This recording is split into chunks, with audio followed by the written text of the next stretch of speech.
Hello, કેમ છો મારા વાલા વિદ્યાર્થી મિત્રો? માય સેલ્ફ હર્ષાવશી, મારી ચેનલમાં તમારું સ્વાગત છે. આજે આપણે સ્ટાન્ડર્ડ 10 સાયન્સમાં ચેપ્ટર 1 રાસાયણિક પ્રક્રિયાઓ અને સમીકરણો વિશે જોયું. પાર્ટ 1 માં આપણે પ્રસ્તાવના જોઈ. આજે આપણે જોઈએ અસંતુલિત સમીકરણ, સંતુલિત સમીકરણ અને રાસાયણિક પ્રક્રિયાઓ વિશે જોઈએ. તો જોઈએ સૌથી પહેલા અસંતુલિત રાસાયણિક સમીકરણ કોને કહેવાય? તો જે રાસાયણિક સમીકરણમાં દરેક તત્વના પરમાણુની સંખ્યા સમાન ન હોય તો તેવા રાસાયણિક સમીકરણને અસંતુલિત રાસાયણિક સમીકરણ કહેવામાં આવે છે. દાખલા તરીકે મેગ્નેશિયમ વત્તા oxygen, it gives magnesium oxide. હવે અહીંયા જો તો પ્રક્રિયકોમાં જેટલા પરમાણુની સંખ્યા છે તેટલા જ નિપજોના પરમાણુની સંખ્યા નથી. તો આવું સમીકરણ એટલે અસંતુલિત રાસાયણિક સમીકરણ કહેવાય છે. હવે અહીંયા જો મેગ્નેશિયમની અંદર પ્રક્રિયકોની અંદર પરમાણુની સંખ્યા 1 છે, જ્યારે અહીંયા પ્રક્રિયકો અને આ તરફ નિપજ, મતલબ ડાબી બાજુ અને જમણી બાજુ એટલે LHS અને RHS માં લખેલા છે. પ્રક્રિયકોના પરમાણુની સંખ્યા મેગ્નેશિયમ 1 છે, નિપજોના પરમાણુની સંખ્યા મેગ્નેશિયમમાં 1 છે. પણ ઓક્સિજન જુઓ, ઓક્સિજન પ્રક્રિયકોમાં 2 પરમાણુ છે. અહીંયા પરમાણુની સંખ્યા 2 છે, જ્યારે નિપજોમાં માત્ર 1 છે. મતલબ સમીકરણ બેલેન્સ નથી. બંને બાજુ દ્રવ્યમાન કે પરમાણુની સંખ્યા સમાન થતી નથી. જો પરમાણુની સંખ્યા સમાન ન હોય તો તેને અસંતુલિત રાસાયણિક સમીકરણ કહેવાય છે. તો તમને થશે સંતુલિત રાસાયણિક સમીકરણ કોને કહેવાય?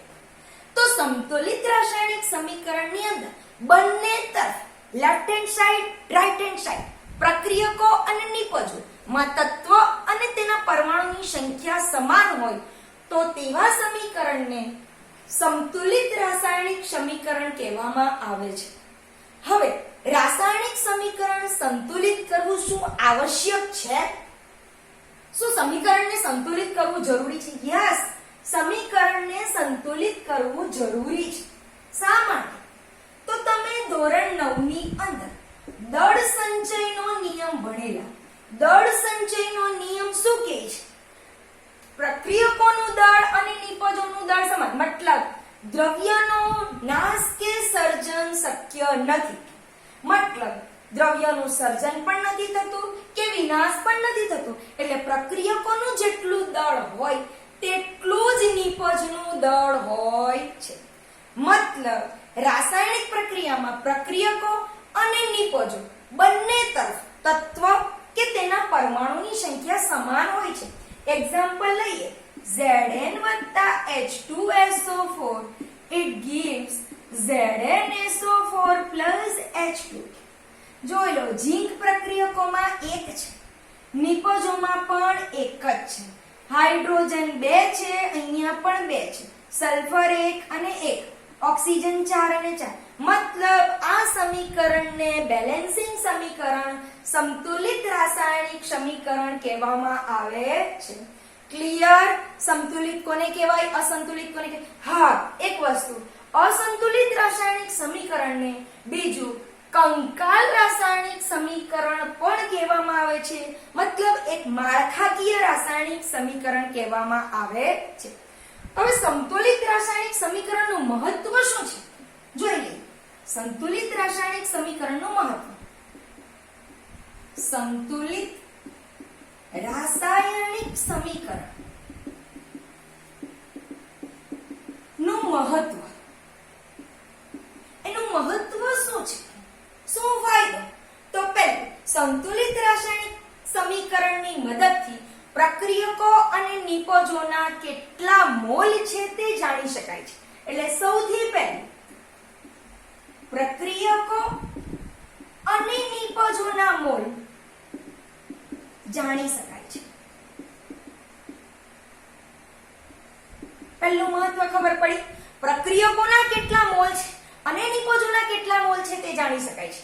સેકન્ડ, કેટલા જથ્થામાં પ્રક્રિયકો વપરાયો અને કેટલા જથ્થામાં નિપજ મળી, એટલે પ્રક્રિયકો અને નિપજના જથ્થા વિશે જાણી શકાય છે. મતલબ પ્રક્રિયકોનો કેટલો જથ્થો વપરાયો પ્રક્રિયકોનો કેટલો જથ્થો વપરાયો અને નીપજનો કેટલો જથ્થો બને છે.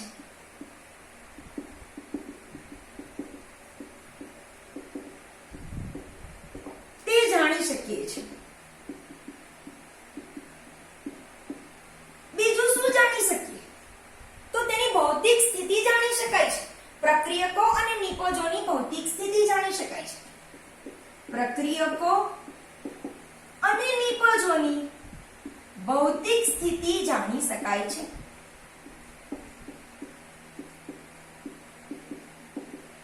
ચાલો ખબર પડી સંતુલિત રાસાયણિક સમીકરણનું મહત્વ શું છે. તો સૌથી પહેલા પ્રક્રિયકો અને નિપજોના મોલ જાણી શકાય છે. બીજું પ્રક્રિયકો અને નિપજોનો જથ્થો જાણી શકાય, મતલબ કેટલા જથ્થામાં પ્રક્રિયક વપરાયો અને કેટલા જથ્થામાં નિપજ મળી.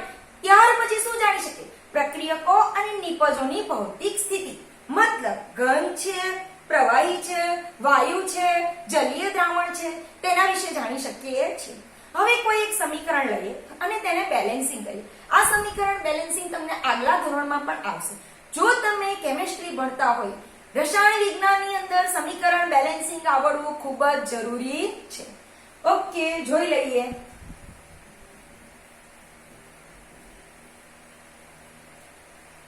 હવે આપણે એક સમીકરણ જોયું. Fe plus H2O, it gives Fe3O4 plus H2. Clear? હવે સૌથી પહેલું આપણે શું કરવાનું છે? તો સૌથી પહેલા આપણને આ સમીકરણ આપે, તમને પૂછાય કે ભાઈ આનું બેલેન્સિંગ કરો, સંતુલિત કરો, તો સૌથી પહેલા બોક્સ બનાવી દો. ચાલો, બોક્સ બની ગયા. હવે આ બોક્સની અંદર તમારે કશું જ કરવાનું નથી. જે પણ કંઈ કરશું તે બોક્સની બહાર, બોક્સની અંદર કશું જ કરવાનું નથી. હવે આપણે શું કરશું? સમીકરણ બેલેન્સ કરવા માટે સૌથી પહેલા અહીંયા લખવાનું તત્વ. તત્વ મતલબ તત્વની સંજ્ઞા. આયન છે તો અહીંયા Fe લખશું, એ રીતે તત્વ. હવે પ્રક્રિયકોના પરમાણુની સંખ્યા.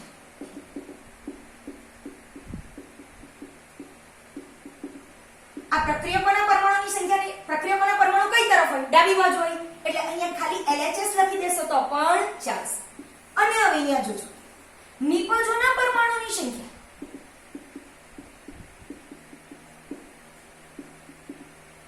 Okay, clear? આટલું થઈ ગયા પછી હવે આપણે તત્વ લખીએ. પહેલું આયન. આયન આ તરફ, આ બાજુ પ્રક્રિયકો કહેવાશે, આ નિપજ કહેવાશે. અહીંયા RHS લખી દેશું નિપજ તરફ, રાઈટ હેન્ડ સાઈડ, જમણા હાથ તરફની બાજુ, ડાબા હાથ તરફની બાજુ. હવે આયન, આખા પ્રક્રિયકોમાં આયન કેટલા છે? માત્ર એક. અહીંયા કશું નથી, માત્ર એક છે. હવે અહીંયા આયન જો, આયનની બાજુમાં 3 લખેલા છે, મતલબ આયન કેટલા છે? 3 છે. હવે જો હાઇડ્રોજન, તો હાઇડ્રોજનની સંજ્ઞા H લખી દીધી. હાઇડ્રોજન કેટલા છે? 2 છે. અહીંયા હું 2 લખીશ. હવે નિપજની અંદર જો હાઇડ્રોજન 2 છે. યસ. હવે ઓક્સિજન જુઓ. ઓક્સિજન પ્રક્રિયકોની અંદર ઓક્સિજન કેટલા છે? 1 છે. નિપજની અંદર ઓક્સિજન કેટલા છે? 4 છે. હવે તમારે એ જોવાનું છે કે ક્યાં તત્વ વધારે છે, ક્યાં એના પરમાણુની સંખ્યા વધારે છે. તો સૌથી વધારે ઓક્સિજનના પરમાણુની સંખ્યા જે 4 છે. તો સૌથી પહેલી શરૂઆત, બેલેન્સિંગની શરૂઆત આપણે Fe3O4 થી કરીશું, કે જેમાં ઓક્સિજન 4 છે. હવે જમણી બાજુ 4 ઓક્સિજન છે, તો આપણે ડાબી બાજુ પણ એટલી જ સંખ્યામાં એટલા જ પરમાણુ 4 જોઈશે. હવે ઓક્સિજનને 4 કરવા માટે આપણે શું કરીશું? મેં તમને કીધું કે બોક્સની અંદર કશું કરવાનું નથી. કોઈ પણ દિવસ આ તરફ ઉમેરાશે નહીં. જે પણ કરશું બોક્સની બહાર લખીશું. આ બાજુ ઓક્સિજન 4 છે, તો અહીંયા 4 કરવા માટે હું શું કરીશ? અહીંયા ઓક્સિજનને 4 લખી નાખીશ. મતલબ પ્રક્રિયકોમાં પણ ઓક્સિજન 4 થઈ ગયા, નિપજમાં પણ ઓક્સિજન 4 થઈ ગયા. હવે તમે ધ્યાનથી જુઓ, હાઇડ્રોજન 4 દુ 8, આ બાજુ માત્ર 2. હાઇડ્રોજનમાં શું થયું? 2 તો હતા જ. 2 ગુણ્યા 4 અહીંયા 8 થઈ ગયા. અહીંયા 4 દુ 8, આ બેનો ગુણાકાર થશે. હવે અહીંયા માત્ર 2 નિપજની અંદર પણ કેટલા લાવવા પડે? 8. 2 ને કેટલા વડે ગુણીશ તો 8 થશે? બોલો. 4. તો એ 4 ને મારે અહીંયા મુકાશે? નહીં મુકાય. ક્યાં મૂકીશ? આગળ. 4 દુ 8. એટલે અહીંયા હાઇડ્રોજન પણ કેટલા થઈ ગયા તમારા? 8. હવે આયનમાં જુઓ. આયન પ્રક્રિયકોમાં એક જ છે, નિપજમાં 3 છે. તો મારે કઈ તરફ આયન વધારવું પડશે? પ્રક્રિયકોમાં. પ્રક્રિયકોમાં આયન મારથી અહીંયા તો લખાશે નહીં. મારે ક્યાં લખવા પડશે? આગળ. આયન 3. હવે તમે જુઓ, આ પણ 3 થઈ ગયું. આયન 3 છે, અહીંયા પણ 3 છે, નિપજમાં પણ 3. હાઇડ્રોજન 4 દુ 8, અહીંયા પણ 4 દુ 8. ઓક્સિજન 4 છે, અહીંયા પણ ઓક્સિજન 4. મતલબ તમારું બેલેન્સિંગ અહીંયા પૂરું થાય છે. હવે આપણે શું લખશું? ભૌતિક સ્થિતિ. ભૌતિક સ્થિતિ લખતા પહેલા હું સમીકરણ લખી કાઢું. 3Fe + 4H2O. It gives Fe3O4 + 4H2. Okay. હવે આપણે જોઈશું આયન. આયન મતલબ Fe લોખંડ. લોખંડ કયા સ્વરૂપે? ઘન. હવે તે પહેલા તમે સમજી લો. જો કોઈ પણ તત્વ, કોઈ પણ પરમાણુ ઘન સ્વરૂપે હોય તો તમારે એને સોલિડ એટલે S લખીશું, ના સ્મોલમાં. ત્યાર પછી જો પ્રવાહી સ્વરૂપે હશે, પ્રવાહી એટલે લિક્વિડ, એટલે આપણે શું લખશું? L લખીશું.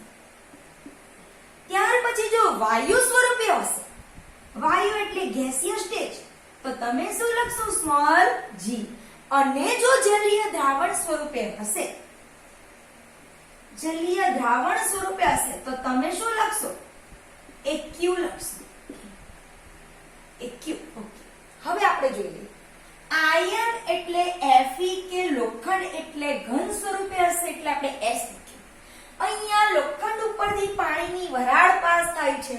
જો એ લિક્વિડ સ્વરૂપે હતી તો આપણે S લખતે, સોરી L લખતે. પણ અહીંયા પાણીની વરાળ છે માટે આપણે ગેસીય સ્ટેજ એટલે G લખશું. Fe3O4 કાટ લાગે છે, કાટ એટલે ઘન સ્વરૂપ એટલે S લખશું. અને હાઇડ્રોજન વાયુ એ વાયુ સ્વરૂપે મતલબ ગેસ સ્વરૂપે છે એટલે આપણે G લખશું.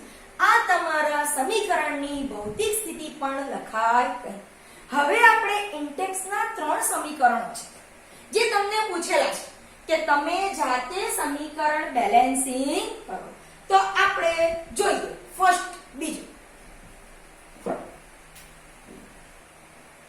હાઇડ્રોજન વત્તા ક્લોરીન, હાઇડ્રોજન ક્લોરાઇડ, આ તમને ઇન્ટેક્સમાં આપેલું છે અને તમને કીધેલું છે કે સમીકરણ બેલેન્સિંગ કરો. હવે સૌથી પહેલા તો આપણે એની સંજ્ઞા લખવી પડશે, અણુસૂત્ર લખવા પડશે. પહેલું છે હાઇડ્રોજન એટલે H2 વત્તા ક્લોરીન મતલબ Cl2. It gives hydrogen chloride મતલબ HCl. લખાઈ ગયું આટલું. હવે આપણે એને બેલેન્સિંગ કરવાનું છે. તો બેલેન્સિંગ કરવા માટે સૌથી પહેલા શું લખશું? તત્વ. ત્યાર પછી પ્રક્રિયકોના પરમાણુની સંખ્યા અથવા એની જગ્યાએ LHS લખી દઉં છું. એવી જ રીતે નિપજના પરમાણુની સંખ્યા એની જગ્યાએ હું RHS લખી દઉં છું. આગળ આપણે જોઈ જ ગયા એક્ઝામ્પલ. હવે સૌથી પહેલું કામ હાઇડ્રોજન લખો. ચાલો, હાઇડ્રોજનમાં પ્રક્રિયકોની અંદર કેટલા પરમાણુ છે? 2. બાજુમાં 2 આપેલા છે મતલબ 2. ચાલો, નિપજમાં કેટલા છે? 1. હવે જુઓ ક્લોરીન. ક્લોરીનની અંદર કેટલા પરમાણુ છે? 2. પ્રક્રિયકોમાં 2 છે મતલબ ડાબી બાજુ લેફ્ટ હેન્ડ સાઈડ 2 છે, રાઈટ હેન્ડ સાઈડ 1 છે. હવે આપણે શું કરીએ? બેલેન્સ કરીએ. તો જેટલા પ્રક્રિયકો તરફ છે તેટલા જ નિપજો તરફ પરમાણુની સંખ્યા થવી જોઈએ. ચાલો, હાઇડ્રોજન 2 છે, મારે જમણી તરફ 2 કરવા માટે શું કરશું? આગળ જ 2 મુકાશે, મારાથી પાછળ મુકાશે નહીં. ચલો, હવે મારા હાઇડ્રોજન પ્રક્રિયકોમાં પણ 2 છે, ડાબી બાજુ 2, જમણી બાજુ 2 થઈ ગયું. પણ જુઓ, ક્લોરીન પણ બેલેન્સ થઈ ગયું. ક્લોરીન ડાબી બાજુ 2 છે, જમણી બાજુ પણ 2. મતલબ તમારું સમીકરણ બેલેન્સ થઈ જાય છે. હવે આપણે જોઈએ ઇક્વેશન નંબર 2. બેરિયમ ક્લોરાઇડ મતલબ BaCl2 plus aluminium sulphate Al2SO4 thrice. It gives barium sulphate મતલબ BaSO4 plus aluminium chloride AlCl3. Okay. હવે આપણે જોઈએ તત્વ. ડાબી બાજુ, જમણી બાજુ, LHS RHS જોઈએ. ચાલો સૌથી પહેલા બેરિયમ. બેરિયમ ડાબી બાજુએ બેરિયમ કેટલા છે? માત્ર એક. જમણી બાજુ પણ એક. એટલે LHS1 RHS1. હવે જુઓ ક્લોરીન. ક્લોરીન અહીંયા નથી, ના અહીંયા જ છે. ક્લોરીન કેટલા છે? 2. પણ આ તરફ ક્લોરીન કેટલા છે? 3 છે. ચલો હવે જુઓ એલ્યુમિનિયમ. એલ્યુમિનિયમ કેટલા છે? અહીંયા 2 છે. આ તરફ એલ્યુમિનિયમ 1 છે. હવે સલ્ફર જો, સલ્ફરમાં જો ખાસ આ કૌંસની બહાર આપેલા હોય તે સલ્ફરને પણ મળે ને ઓક્સિજનને પણ મળે. સલ્ફરના 3 ગણાશે અને ઓક્સિજનમાં ખાસ ધ્યાન આપજો 4 તારી 12 ગણાશે. એટલે સલ્ફર મારે કેટલા લખવાના? 3. આ તરફ સલ્ફર કેટલા છે? 1. હવે જો ઓક્સિજન કેટલા છે? 4 તારી 12. આ તરફ ઓક્સિજન કેટલા છે? માત્ર 4. હવે જો એવો કયો પરમાણુ છે કે જેની સંખ્યા સૌથી વધારે છે? તો તમે જોઈ શકો છો ઓક્સિજન સૌથી વધારે છે. હવે મારે આ તરફ તો 12 છે જ પ્રક્રિયકો તરફ, નિપજો તરફ 12 લાવવા માટે મારે શું કરવું પડશે? ઓક્સિજન 4 છે. 4 ને કેટલા વડે ગુણીશ કે 12 થશે? 3.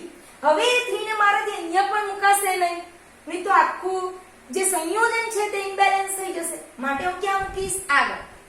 ચલો અહીંયા હું 3 મૂકીશ. 4 તારી 12 થઈ ગયા, ઓક્સિજન પણ 12 થઈ ગયા. એટલે મેં ઓક્સિજન અહીંયા બહાર કરી નાખજો. 12 થઈ ગયા.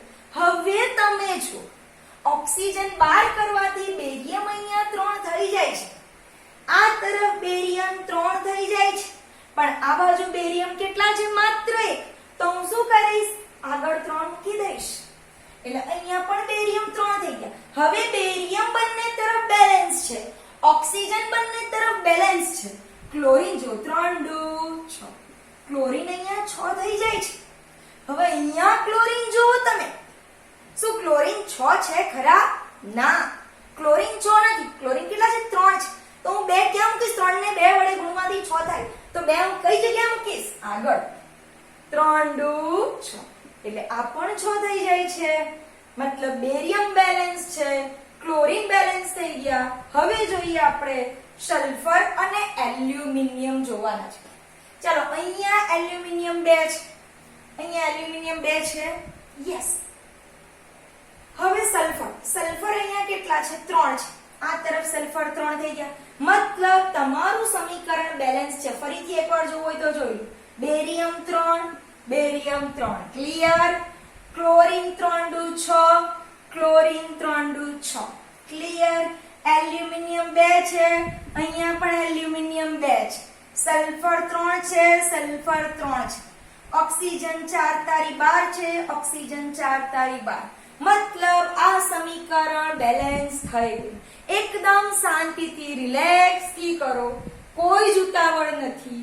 સૌથી ઈઝી છે સમીકરણ બેલેન્સિંગ. હવે આપણે લાસ્ટ અને ત્રીજું સમીકરણ જોઈ લઈએ. તમે જાતે પણ બીજા સમીકરણો લઈને બનાવી શકો. પહેલું સોડિયમ વત્તા પાણી, ઇટ gives સોડિયમ હાઇડ્રોક્સાઇડ એટલે કે NaOH વત્તા હાઇડ્રોજન. હવે સૌથી પહેલું જોઈએ આપણે તત્વો અને પછી ડાબી બાજુ કેટલા છે, જમણી બાજુ. મતલબ પ્રક્રિયકોમાં પરમાણુની સંખ્યા કેટલી છે, નિપજો. ચાલો પહેલું સોડિયમ લઈ લો. ચાલો સોડિયમ પ્રક્રિયકોમાં કેટલા છે? 1. નિપજોમાં કેટલા છે? 1. હાઇડ્રોજન લેવો. હાઇડ્રોજન કેટલા છે? 2. અહીંયા હાઇડ્રોજન 2 અને અહીંયા પણ 1 છે એટલે 3 થશે. ખાસ ધ્યાન આપજો. એવું જરૂરી નથી કે બંને જગ્યાએ અલગ ગણવાના, બંને સાથે જ ગણાશે. નિપજ એટલે આખી રાઈટ હેન્ડ સાઈડ નું બધું આવી જશે. હવે જુઓ ઓક્સિજન. ઓક્સિજન અહીંયા કેટલા છે? 1 છે. આ તરફ પણ ઓક્સિજન 1 છે. કોની સંખ્યા વધારે છે? હાઇડ્રોજન. એટલે મારે પહેલા હાઇડ્રોજન બેલેન્સ કરવા પડશે. ચાલો આ તરફ હાઇડ્રોજન 3 છે, આ તરફ 2 છે. મારાથી +1 તો કશે મુકાશે એટલે હું આગળ સીધા 2 ઉમેરીશ. તો અહીંયા 2 કરી દીધા. હાઇડ્રોજન અહીંયા 2 ઉમેરવાથી 2 દુ 4 થઈ જાય છે. આ તરફ હાઇડ્રોજન કેટલા થઈ ગયા? 4. અને આ તરફ કેટલા છે? બોલો 3 છે. તો અહીંયા આગળ 2 મૂકી દઉં છું. હવે ધ્યાનથી જોજો. હાઇડ્રોજન 2 2 4 થઈ ગયા. પણ શું થયું? ઓક્સિજન અહીંયા પણ 2 છે, ઓક્સિજન અહીંયા પણ 2 થઈ ગયા. હવે જો સોડિયમ 2 થઈ જાય છે તો હું અહીંયા સોડિયમની આગળ 2 મૂકી દઉં છું. હવે જો બેલેન્સિંગ થઈ ગયું છે. જો ધ્યાન દેજો, લેફ્ટ હેન્ડ સાઈડ સોડિયમ કેટલા છે? 2. આ તરફ કેટલા છે? 2. મતલબ LHS માં 2 છે, RHS માં પણ 2 છે. હવે જો હાઇડ્રોજન કેટલા છે? 2 દુ 4. આ તરફ હાઇડ્રોજન અહીંયા 2 અને અહીંયા 2 4 થઈ ગયા. ઓક્સિજન 2 છે, અહીંયા પણ ઓક્સિજન 2 છે. મતલબ તમારું સમીકરણ બેલેન્સિંગ થઈ જાય છે. હજી પણ કોઈ તકલીફ થતી હોય તો મને કોમેન્ટ બોક્સની અંદર કોમેન્ટ કરીને જરૂરથી જણાવજો. અને જો મારો વિડિયો ગમે તો એને લાઈક કરજો, મિત્રો સાથે શેર કરજો. જો ચેનલ પર નવા હોય તો સબસ્ક્રાઇબ કરજો અને બેલ આઇકનનું બટન દબાવવાનું ભૂલતા નહીં. હવે આપણે જોઈએ રાસાયણિક પ્રક્રિયા, કે જે મોસ્ટ IMP ટોપિક છે તમારો. રાસાયણિક પ્રક્રિયા આ પણ બહુ ઇમ્પોર્ટન્ટ છે, ધ્યાન આપજો. હા, ઓકે. હવે આપણે જોઈએ રાસાયણિક પ્રક્રિયા. રાસાયણિક પ્રક્રિયા. હવે રાસાયણિક પ્રક્રિયા શું છે? તો રાસાયણિક પ્રક્રિયાની અંદર પ્રક્રિયકોના બંધ તૂટે છે અને નિપજોમાં નવા બંધનું જોડાણ થાય અને રાસાયણિક પ્રક્રિયા બને છે. હવે આ રાસાયણિક પ્રક્રિયાના ઘણા બધા પ્રકારો છે. આપણે આજે જોઈશું સંયોગીકરણ. ખાસ ધ્યાન આપજો, એક્ઝામમાં પૂછાવા લાયક ટોપિક છે. જોઈ લઈએ સંયોગીકરણ શું છે.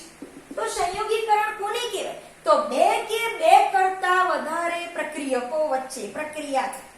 મતલબ રાસાયણિક પ્રક્રિયા થાય, એક જ નિપજ બને તો તેને સંયોગીકરણની પ્રક્રિયા કહેવાશે. સૌથી પહેલા આપણે એક પ્રવૃત્તિ જોઈએ. સૌપ્રથમ એક પાત્ર લેવામાં આવે છે, બીકર લેશું. એ બીકરની અંદર કડી ચૂનો નાખશું. કડી ચૂનો એટલે કેલ્શિયમ ઓક્સાઇડ ઉમેરશું. હવે એની અંદર ધીમે ધીમે પાણી ઉમેરો. શું ઉમેર્યું? પ્લસ પાણી ઉમેરવાનું છે. આને શું કહીશું? કેલ્શિયમ ઓક્સાઇડ વત્તા પાણી. સૌથી પહેલા કેલ્શિયમ ઓક્સાઇડ લીધું, ત્યાર પછી એની અંદર ધીમે ધીમે પાણી ઉમેરો. પાણી ઉમેરવાથી તમને કેલ્શિયમ હાઇડ્રોક્સાઇડ CaOH2 ચૂનાનું નીતર્યું પાણી મળે છે. મતલબ સંયોગીકરણની પ્રક્રિયા કોને કહેવાય? તો જે રાસાયણિક પ્રક્રિયામાં 2 કે 2 કરતા વધારે પ્રક્રિયકો વચ્ચે રાસાયણિક પ્રક્રિયા થઈ એક જ નિપજ મળે તો તે રાસાયણિક પ્રક્રિયાને સંયોગીકરણની પ્રક્રિયા કહેવાય છે. જોઈ લઈએ. જે રાસાયણિક પ્રક્રિયામાં 2 કે 2 કરતા વધારે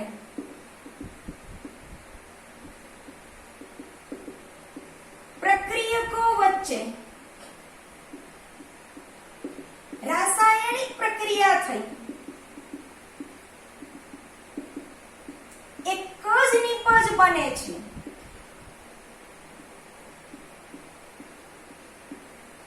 તે રાસાયણિક પ્રક્રિયાને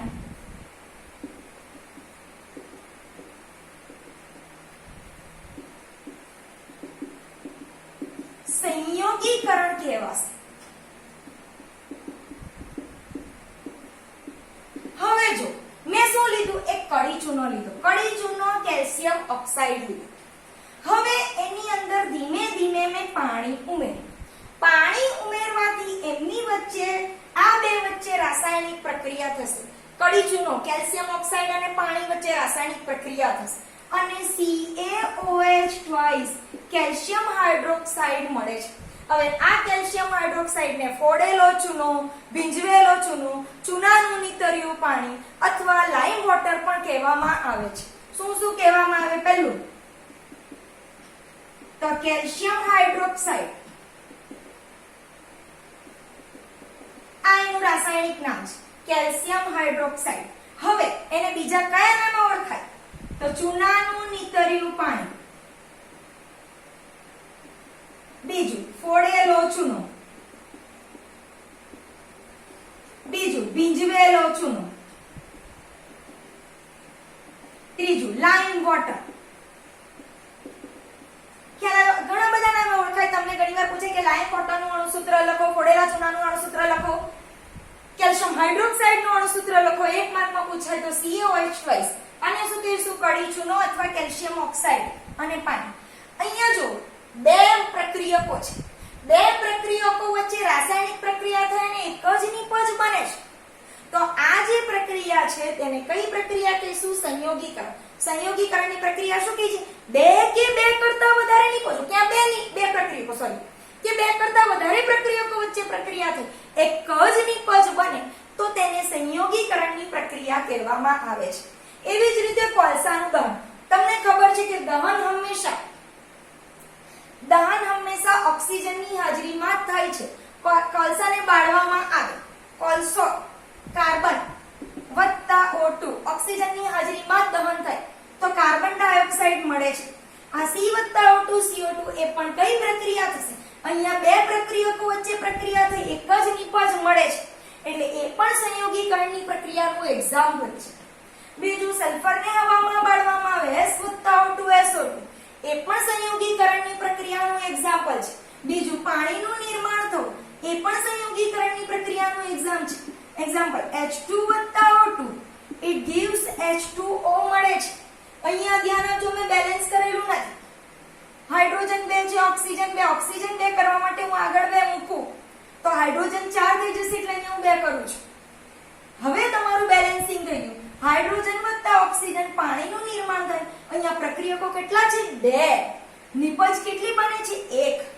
તો જે રાસાયણિક પ્રક્રિયામાં બે કે વધુ પ્રક્રિયકો વચ્ચે પ્રક્રિયા થઈ અને માત્ર એક જ નિપજ બને છે તો તેને સંયોગીકરણની પ્રક્રિયા કહેવામાં આવે છે. હવે આ સંયોગીકરણની પ્રક્રિયા દરમિયાન ઉષ્મા મુક્ત થાય છે. આ ખાસ ધ્યાન રાખજો. ઉષ્મા મુક્ત થતી હોય તો તેવી પ્રક્રિયાને ઉષ્માક્ષેપક પ્રક્રિયા કહેવામાં આવે છે. તમને પૂછી શકાય ઉષ્માક્ષેપક પ્રક્રિયા કોને કહેવાય? તો જે રાસાયણિક પ્રક્રિયા દરમિયાન ઉષ્મા મુક્ત થતી હોય. તમને પૂછાય કે ઉષ્માક્ષેપક પ્રક્રિયા કોને કહેવાય? તો ઉષ્માક્ષેપક પ્રક્રિયા કોને કહેવાશે? જે રાસાયણિક પ્રક્રિયા દરમિયાન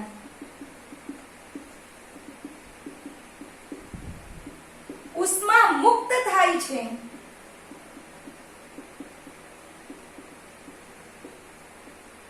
તે રાસાયણિક પ્રક્રિયાને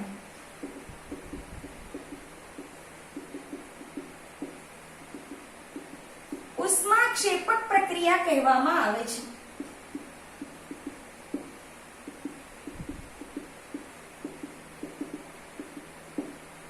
ઓકે, ક્લિયર થઈ ગયું?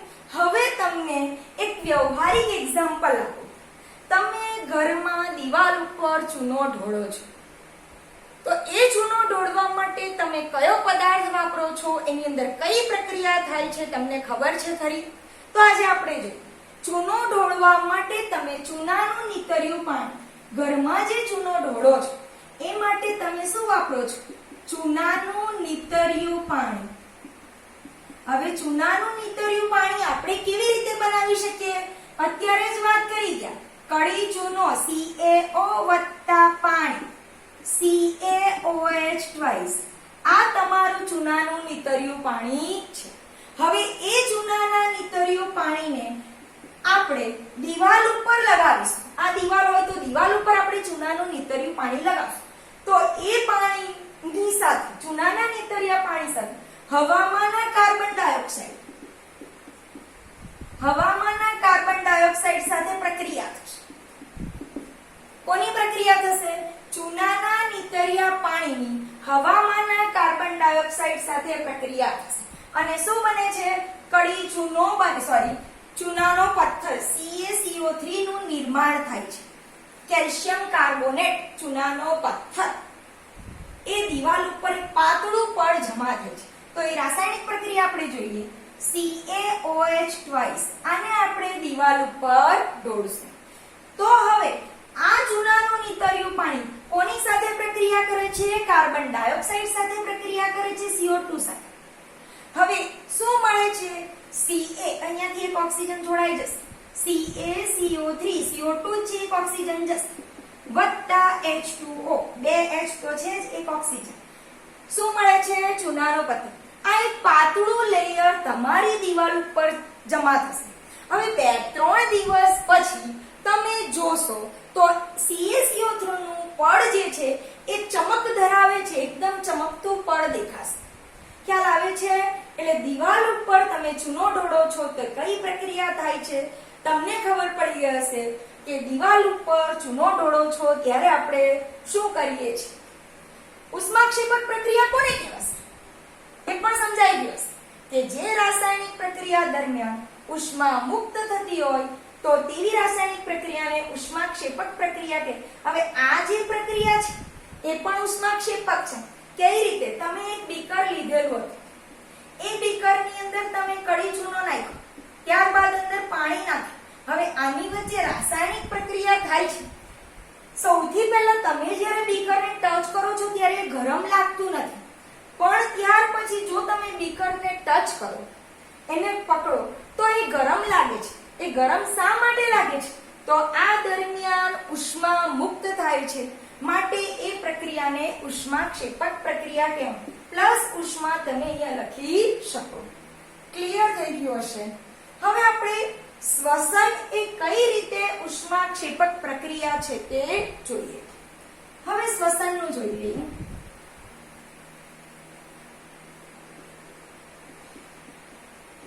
ચલો, દરેક વ્યક્તિ શ્વસન તો કરે છે. શ્વસન કરવું શા માટે જરૂરી છે? આપણને ખબર છે કે જીવન જીવવા માટે આપણને ઉર્જાની જરૂર છે. આપણે જો જીવવું હોય, આપણે કંઈ પણ ક્રિયા કરવા માટે ઉર્જાની જરૂર પડે. હવે એ ઉર્જા આપણને ક્યાંથી મળે? ઉર્જા ક્યાંથી મળે? ખોરાકમાંથી મળે. એ ખોરાકમાં આપણે શું લઈએ? કાર્બોદિત, મતલબ બટાકા લઈએ, ભાત લઈએ, કોઈ પણ લઈએ તો એ બધા પદાર્થો, ગળિયા પદાર્થોમાંથી શું મળે છે? એ કાર્બોદિત મળે છે. એ કાર્બોદિતનું વિભાજન થઈ અને ગ્લુકોઝનું નિર્માણ થશે.